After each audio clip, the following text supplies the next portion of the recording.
This is The Camp with Zach Heilprin and the Athletics' Jesse Temple. Yes, welcome into the camp.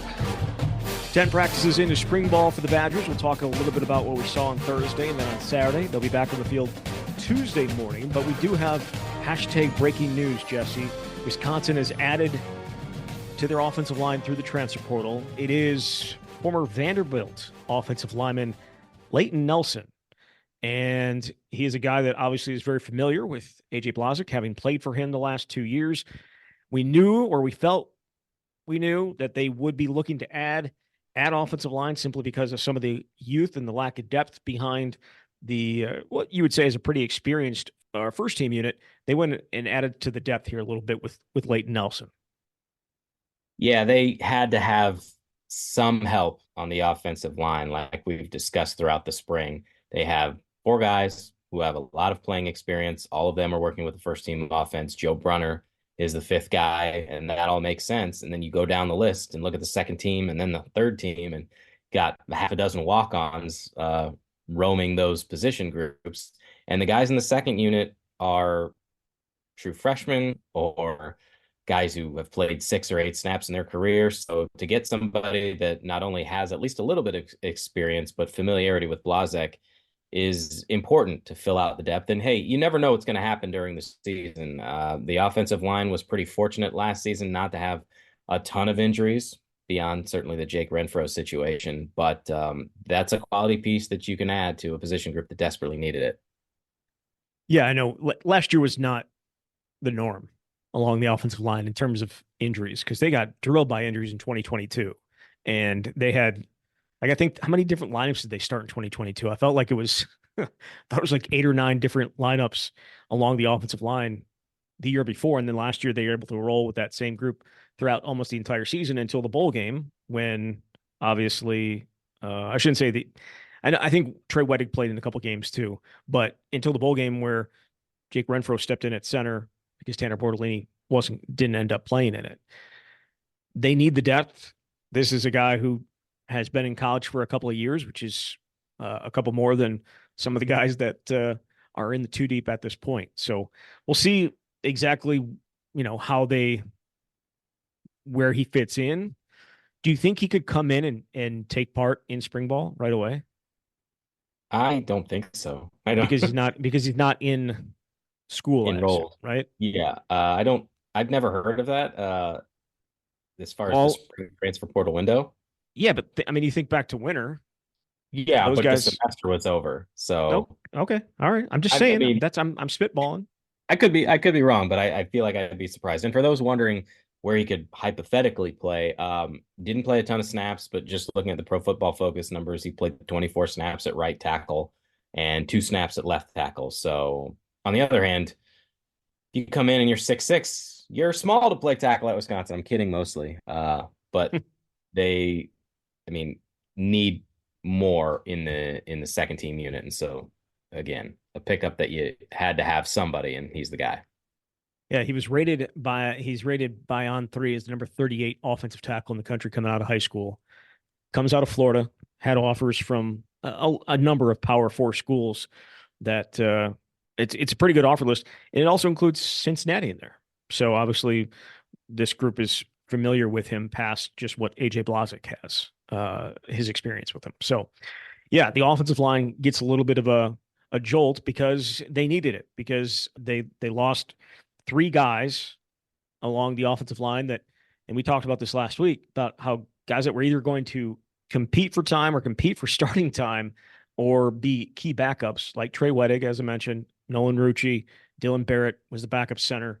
So there were, or second or third team center, however you want to look at it, guys that they counted on last year as depth, no longer around, and they didn't really replace those guys outside of the freshmen that they're bringing in. So who knows if those guys are going to be ready? Certainly, we've seen them get a lot of reps this spring with Kevin Haywood at left tackle and Colin Cumberland playing all over the place. He may be the new Tanner Bortolini. He got reps at right tackle with the second team on Saturday. He's played center, he's played guard, he's been all over the place. So he feels like mostly an inside guy, but they're working him in a bunch of different spots to try and maybe find the best spot where he can help them as early as possible. But it is a spot that definitely needed a little bit of. I don't want to say veteran. Yeah, I know you said how many snaps? You said 30. Well, I know that his uh, his it says he played 60 snaps on Vanderbilt's bio, but that right includes special team special snaps. So teams. Yeah, okay. played he played one snap as an inline tight end blocker, 26 snaps on the offensive line, and 33 snaps on the field goal extra point units. All right. So 30 snaps then. All right, cool. That's more experience than what Wisconsin has at some of those spots. So Right. it's a nice depth addition. And another guy that was at practice the other day was Joey Okla, the Illinois transfer, a guy who's from Wisconsin. It feels like they may be looking to add even further along the line. We'll see how they go about that.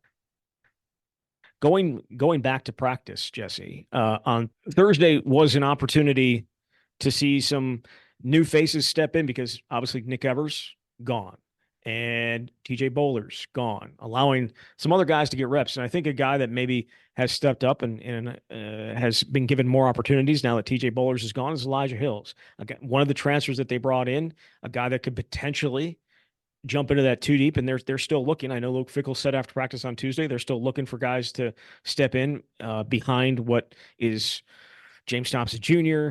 and Curtis Neal and Ben Barton. They're still looking for some other guys to step up. Yeah, you don't know how many defensive linemen are actually going to play. Last year, of course, all the talk was having, what did they say, 8 defensive linemen, which felt impossible then and obviously was impossible. But it seems like he could potentially be maybe that 5th guy. We certainly know based on what we've seen, the top group is James Thompson and Kurt Neal when they have 2 defensive linemen on the field, and then Ben Barton when they have 3. Cade McDonald is kind of next in that mix. And then Elijah Hills, I thought, especially on Tuesday, which was the first practice after TJ Bowlers announced he was entering the transfer portal, Hills really took advantage with the second team unit. And again, another caveat there is it's against reserve offensive linemen, which, as we've said, has left something a little bit to be desired. But he was very productive at Albany. They brought him here to be able to help out, and I think he has the potential to do that. So the other spot obviously is Mabry Matire getting more opportunities with the third team. He's not that he was necessarily even sharing reps. I think we've kind of joked about it. Like, yeah, they said that they were sharing reps between him and Evers. They really weren't. It felt like Mabry was getting more, and now he's getting them all because Cole DeCrew is still unable to practice at this point. So it's pretty much just all Mabry Matire, and I think that's good for him, and that's good for his development. There were a couple moments on Saturday where, the ball kind of jumped off his hand that I don't know that I've seen a ton of from him in the spring. I think the confidence is starting to pick up, and that certainly comes with more reps.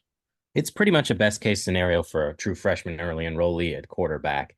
You're not going to come in as a freshman enrollee, at least in my experience, and maybe there are some schools out there, as the guy, as the starter. You've got 3, 4, 5 scholarship quarterbacks in a room usually, and guys who are ahead of you. But now he doesn't have to share reps in whatever capacity. And you're right, by the end, when Nick Evers decided to transfer, it was not a 50-50 split, but he can just run the third team and know that he's going to get all those opportunities and not have to take those so-called mental reps. The talent and the skill set clearly there based on what he did in high school. You just need some time to get used to this offense under Phil Longo and get those reps. And so it's a very important spring for him. And based on the way things are shaping up, that's potentially your third team quarterback going into the season, unless Wisconsin does something in the portal that we're not expecting right now. So practice on Saturday was not fun for the people that had to watch it. It probably was fun for the players, but it was not fun. It was cold. It was the exact opposite of what the previous Saturday was, where people were getting sunburned. This time it was the wind, very cold. It was wet. It wasn't very appetizing weather to be in to watch practice, but it was, in my opinion, by far the best practice that Tyler Van Dyke has had at Wisconsin.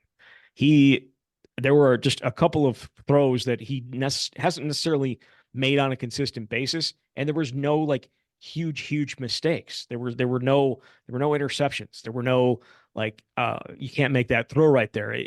There were a couple of throws where I don't even know how he got him through like that kind of tight window throw. He had a 45-yarder to Will Pauling in the Skelly drill, which isn't real football, right? Like you just don't.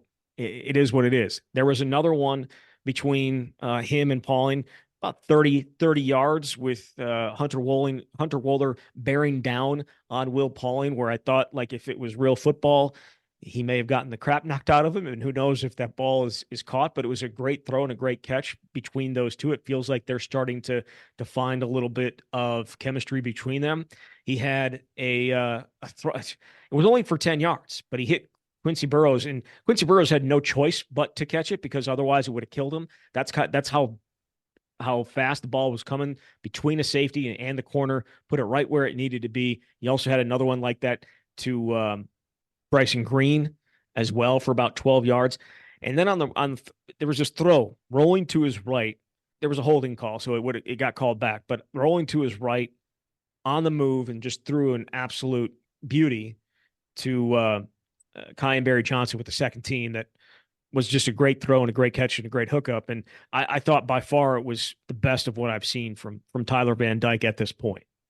Well, this is the kind of practice that I think he needed, if not for certainly, I think for himself at least a little bit, but just to show this is why they went out and got him, because based on the first few weeks of spring ball, like we talked about, it just felt like neither Van Dyke nor Braden Locke had done enough to establish himself. And I'm not suggesting a single practice means that Van Dyke is the guy, but I feel like they need some separation between those two guys, just for the sake of having a better sense of who could be number one. And I know Fickell has talked about the fact that it's been really challenging because both those guys have been rolling with both the ones and the twos, and that makes it hard to develop continuity.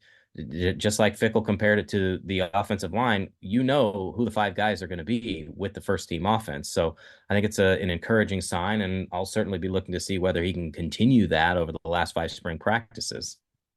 Yeah, that is the thing. Like the first, I don't want to say the first 9 or 10 practices, but it was this way last year where like they're installing stuff. And so there's a lot of thinking going on in the first 10 practices. And maybe it's a little bit easier here, these last 5, where you're just going out and playing. And I mean, if that's the type of play you're going to get consistently from Tyler Van Dyke, you're going to be in a good spot. You're going to be able to move the ball and you're going to be able to have success offensively. It just hasn't been there on a consistent basis. And whether that, I mean, and Braden Locke has been kind of the same way. It's not like Braden Locke was bad the other day. It was just Tyler Van Dyke made some throws that just haven't necessarily been there through the first 9 or the first 8 practices that I got to see.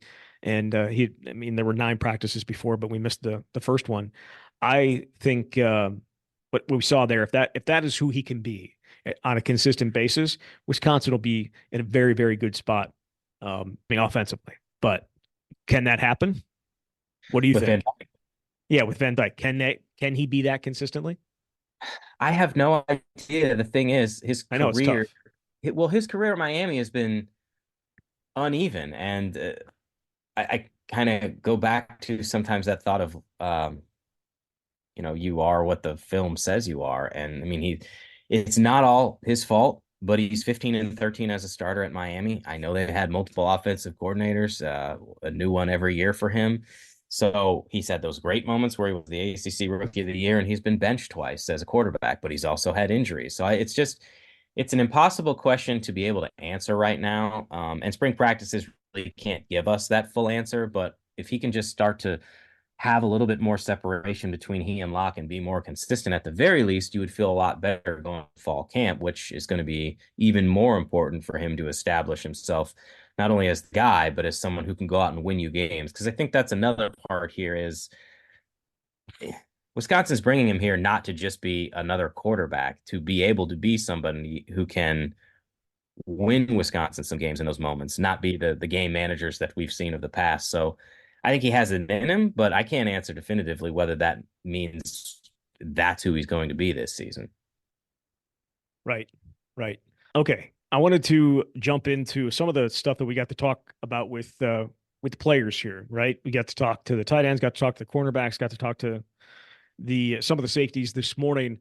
There was something that jumped out to me based from what Austin Brown today. He was asked, where can the defense improve from last year? Like, why will it be better? I mean, there are a number of new players, but he specifically pointed to the outside linebackers and the ability for them to make plays is where they could be better defensively. Do you think that that could be the difference between what they were last year and getting back to what Wisconsin football was, or Wisconsin defensively had been prior to last year? Well, I think it will be a major difference. I think, yeah, I don't want to pin it all on one position group because everybody needs to be better, but what has helped to make Wisconsin's defense special here over the last decade is having some of those edge rushers who can be consistently disruptive and put the defense or put the offense in a really bad third down situation where it's an obvious passing situation. Wisconsin can just dial up more pressure. I think CJ Getz was a serviceable player, put up good numbers as, the outside linebackers coach, whose name escapes me. As Matt Mitchell said, played more snaps than they would have wanted him to, and that was largely because they just didn't have what they felt was necessary depth there. But now you've got guys in Leon Lowry and John Pius who, based on what we've seen so far, have been extremely consistent and disruptive. And so, but I think that impacts everything too. You get more pressure on the quarterback, then the quarterback's going to have happy feet and throw some balls in windows that he probably shouldn't. And that means the defensive backs are going to have more opportunities to make plays, because what is one of the things that Hunter Wohler talked about when we talked to him today is wanting to be somebody who can make more of those so-called wow splash plays, the types of things you see in the Sports Center top 10. Well, you got to have more of those opportunities created from your teammates too. And so I do think that, I don't know how big of a difference it'll make in terms of wins and losses, but if the defense isn't better this year, I would be very surprised. So the outside linebackers, you mentioned Leon Lowry, you mentioned John Pius. There's obviously Daryl Peterson as well. And then there's some questions, right? Unfortunately, after having what appeared to be a pretty good spring, or was having a pretty good spring, they lost Aaron Witt to a shoulder injury or an arm injury. His arm was in a sling at practice on Saturday, which leads to a little bit more time for some of the younger guys, a guy like Thomas Herberger and LaFelle. I'll be honest, LaFelle was another guy that kind of jumped out at practice on Saturday, had a couple of sacks. Now, again, you have to at least couch that by saying the second team offensive line, especially the tackles, are young guys and still developing. But can one of those, do you anticipate one of those two stepping up? Because right now, as much as we want to see Aaron Witt out there and as much as we want to see him have success because of what he's gone through, if he's not able to be on the field, you need more than three guys. Like, if you don't have more than three guys to play out there, then you're going to run into the same issues you ran into last year. I feel like Heiberger is probably better positioned to be that guy just based on what we've seen so far. I've seen him get some of those second team reps if Aaron Witt isn't on the field, but it's asking a lot of a true freshman to come in and do it. But sometimes those guys just need the opportunity, even when they're not ready. We've seen that happen a lot over the years. We're seeing it even with the second team unit and Kevin Haywood as a tackle, getting reps that maybe you would not necessarily get if you had more depth. So it's possible, but they're going to be at a disadvantage in some regards because physically it's awfully difficult, especially as a true freshman, to match up against some of those tackles. But I think athletically, there's a reason why they went and got Heiberger, and we've seen it on occasion, the way he can track down a play and kind of cut off angles and make life difficult for the tackles. I also think, I know we can't get into specifics about it, but I also think like a guy like Jem Thomas on Saturday, there's a little time spent outside in pass rushing situations. Mm-hmm. So I think where you have a lot of bodies and a lot of bodies that you want in the field, inside linebacker, potentially you can get some of those guys on the field in other areas. And it feels like Jem Thomas would be a guy that could come off the edge and provide some pass rush if you don't want to necessarily play those younger guys, or if those younger guys aren't ready. He could be a guy that could come off the edge and give you something out there. It makes a lot of sense. You've got to utilize your talent, and that's obviously the coach's responsibility is to figure out how best to do that. But when you've got 5+ inside linebackers who are capable of being key contributors, you want to try and find unique ways to get them on the field. And if that means you've got more than two inside linebackers on the field and they're just playing different roles, you absolutely have to explore it. So that is another good way for Wisconsin to shore things up at another position if they need to. I think it's also interesting. Taka Curtis loved Wisconsin, right? Like he really wanted to come here, but he also wanted to play inside linebacker. And Wisconsin kind of viewed him as more of an outside linebacker under the previous staff. And he is at inside linebacker. He hasn't been practicing a ton as he continues to come back from that offseason surgery. But you just wonder if he's another guy that could maybe help them outside if he's not getting time inside. I would want that guy on the field in whatever capacity as possible, but it starts with him being healthy. And I mean, I feel like I've only seen him go full tilt in one spring practice. Does that sound right to you? Yeah. So it's hard to get a gauge on where he's at, but we know the accolades out of high school and the recruiting story and the fact that he was a starter for 8 games at USC last season. Like that naturally leads you to believe that he can do it here right away.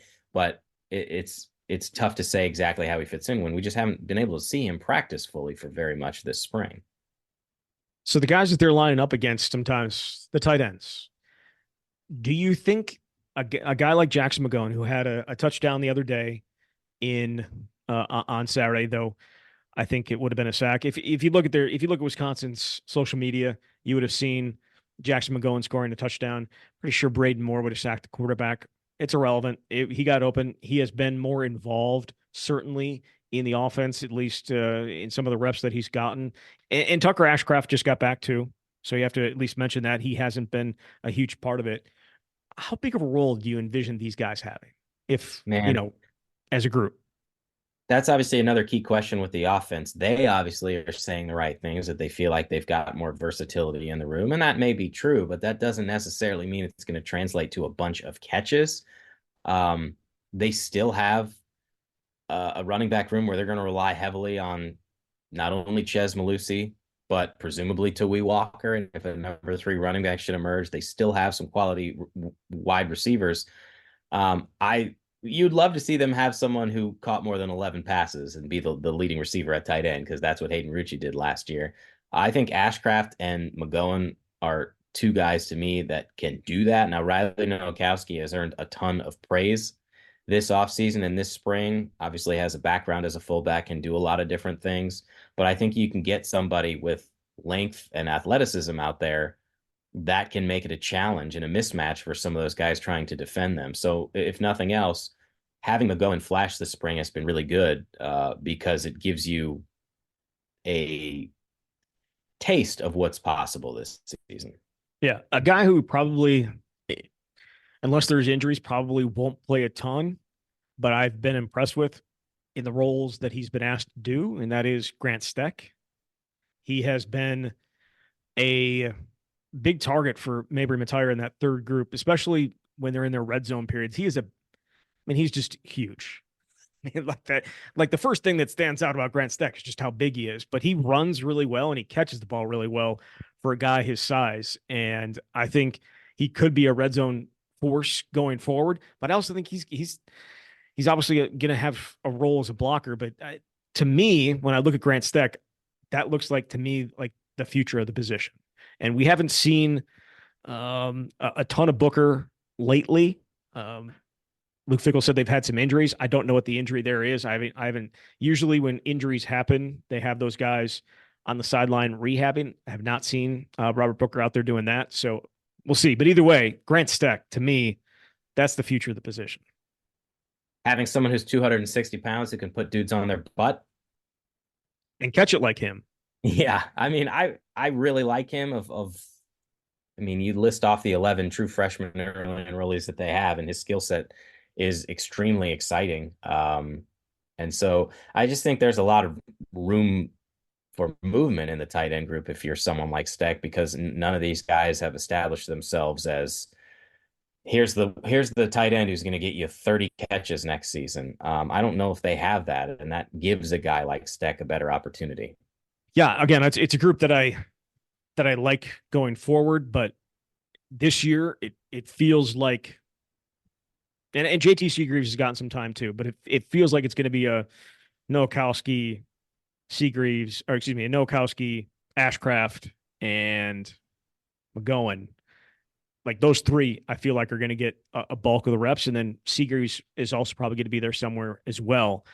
But I do wonder if we see a lot less 11 personnel, or 11 personnel this year. Like maybe they like their wide receivers so much that they're getting them more on the field.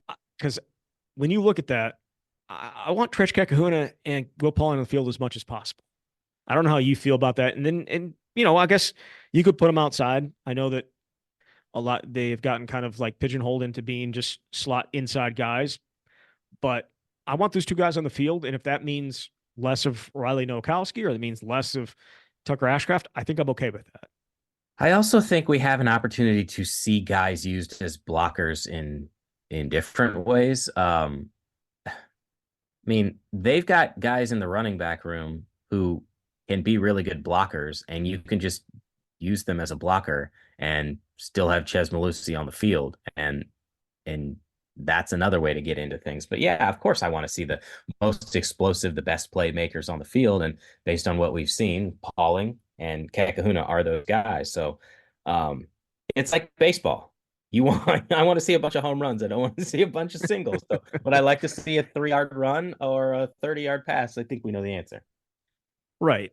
Yes. And look, it's not necessarily just lining those guys up in the slot either. I think we've seen them line up in the backfield, and that could be another way to get the ball in their hands. But it was interesting hearing Austin Brown talk about them, and like, because he's having to face them, right? He's having to go against them on a daily basis, being in the slot as the nickelback and being having to do that. And he was asked what's the toughest thing having to do with that, and it's how low they are to the ground, because they are a little bit shorter than he is, and the inability to kind of read their hips and whether they're going inside, whether they're going outside. They're just extremely difficult to read. And the same thing, this is kind of I'll give a nod for you because you're the basketball guy here, but kind of like the way that Will Pauling runs, it's kind of like going between the legs and dribbling between the legs. You don't really know which way he's going to come out of that.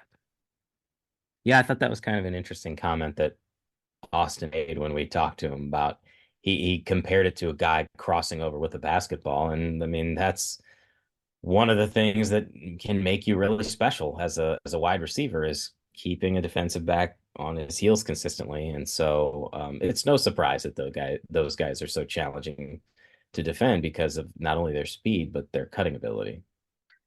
So Wisconsin's got 5 practices left. They'll be on the field on Tuesday morning. When you look at these last 5 practices, is there anything that you're going to be focused on outside of maybe the quarterbacks? Yeah, it's hard to know whether there's going to be a bunch of new developments over the last 5 practices. I think it's more building on what guys have already done. But yes, quarterback would be number one. Can one of these guys start to separate himself a little bit more? And just what do some of these two deep situations look like?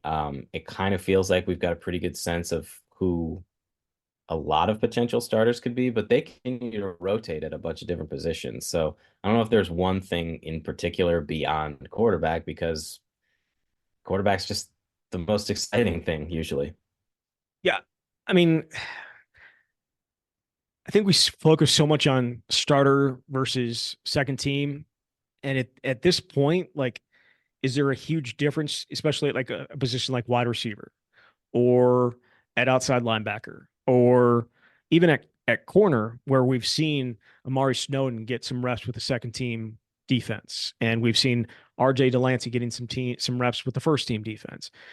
Is there a huge difference between the 1s and 2s at this point, do you think? Or is it like certain spots are set? We know the offensive line, if they stay healthy, that's going to be the offensive line. But is there a huge difference between the being a starter and being a 2 when it comes down to some of these positions, do you think? So I think there's a big difference at several positions, but there are other ones, and this is what they've been striving for, that idea of 1A and 1B, where the gap is a lot closer. And outside linebacker certainly is one that stands out, like we've talked about. Inside linebacker too. I mean, they've got, how much time have I spent talking about Jake Chaney this spring? Not very much. And had a great season last year and has put himself in a really good position this year. So I think it's pretty close at inside linebacker, at outside linebacker. Cornerback, I'd be more inclined to say there's probably a bigger difference with the top group, but not everyone's been healthy. And so that also complicates things. But if nothing else, it's given some of those guys more opportunities, and that creates better competition. But I think that's a good sign for Wisconsin that at a lot of these positions, you can roll through too deep and feel like you're going to be comfortable out there. Yeah. It should be interesting to play on. Wisconsin, again, has 5 practices left. They'll be on the field Tuesday morning. They'll be on the field Thursday morning, and then we'll be back to talk about those 2 practices and whatever else pops up as the transfer portal is in full swing, and both comings and goings, I'm sure, will heat up as we get closer to May 1st and the deadline to enter the portal. So, Jesse, thank you very much. Thanks, Zach. All right, there he is, Jesse Temple from The Athletic. You've been listening to The Camp.